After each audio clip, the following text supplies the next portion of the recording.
In this lesson, we'll create the title from using the type tool and then turning it into a rastered file so that we can transform the letters to look like it's in perspective on the shape.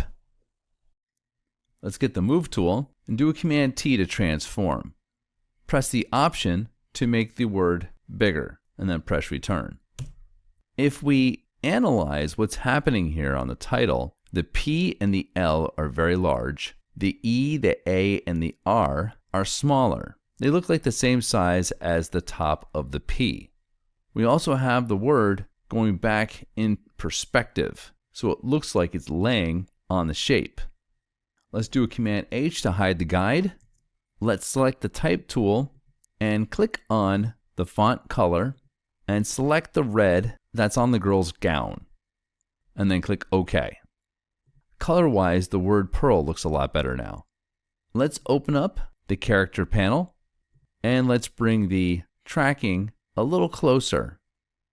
We're going to turn this font into a rastered layer so we can cut and move pieces around. So it doesn't have to be perfect. I have the tracking set to 20 right now. Let's get the Move tool and I'm going to close the character panel.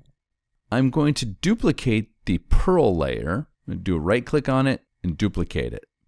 Then click OK. The reason I'm duplicating it is because I want to keep the original file if I mess up on the copy. Let's turn off the original Pearl word and right click on the Pearl copy and rasterize the type. That turns the letters into art.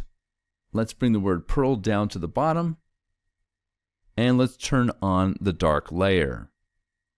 Let's bring the dark layer down on its opacity so we can see what we're doing.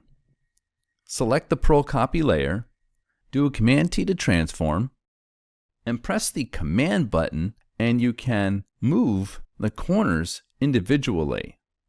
Let's move the corner this way. Select the bottom right corner and move it. Let's select the bottom left corner and move it, and select the top left corner and move it. So we can start to get the letters to go in the right perspective like the original movie poster here.